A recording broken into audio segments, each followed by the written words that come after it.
कमज़ोरी नेमत साबित हुई। गांधी जी अपनी किताब तलाश हक माई एक्सपेरिमेंट्स विद ट्रुथ में लिखते हैं कि वो पैदाइशी तौर पर शर्मीले थे। उनका ये मिजाज बहुत अरसे तक बाकी रहा।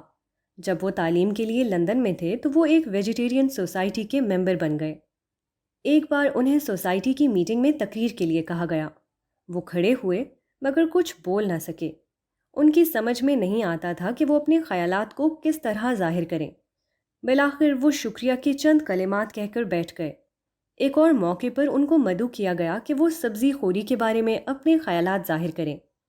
इस बार उन्होंने अपने ख्यालात एक कागज़ पर लिख लिए, मगर जब वो खड़े हुए तो वो अपना लिखा हुआ भी ना पढ़ सके। उनकी ये हालत देखकर एक शख्स ने मदद की और उनकी लिखी हुई तहरीर को पढ़कर सुनाया।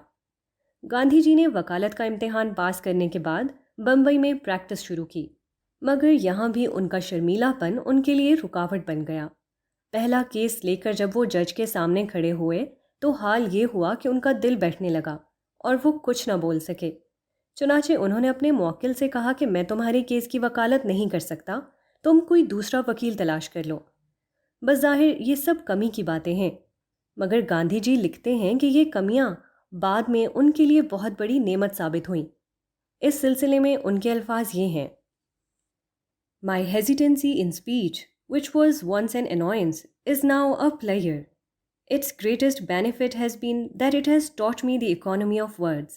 I have naturally formed the habit of restraining my thoughts, and I can now give myself a certificate that a thoughtless word hardly ever escapes my tongue or pen. बोलने में मेरी ये हिचकिचाहट जो कभी मुझे तकलीफदेह मालूम होती थी, अब मेरे लिए एक मसरत है। इसका सबसे बड़ा फ़ायदा ये हुआ कि इसने मुझे मुख्तसर अल्फाज में बोलना सिखाया। मेरे अंदर फितरी तौर पर यह आदत पैदा हो गई कि मैं अपने ख़यालात पर काबू रखूं। अब मैं एतमाद के साथ कह सकता हूँ कि बमुश्किल ही कभी ऐसा होता है कि कोई लायानी लफ्ज़ मेरी ज़ुबान या कलम से निकले। गांधी जी अपनी इस खुसूसियत में मशहूर हैं कि वो बहुत सोची समझी बात बोलते थे और सादा और मुख्तसर अल्फाज में कलाम करते थे। मगर ये इम्तियाज़ी खुसूसियत उनको सिर्फ़ एक गैर इम्तियाज़ी खुसूसियत के ज़रिए हासिल हुई। वो ये कि वो अपने बढ़े हुए शर्मीलेपन की वजह से इब्तदान लोगों के सामने बोल ही नहीं पाते थे।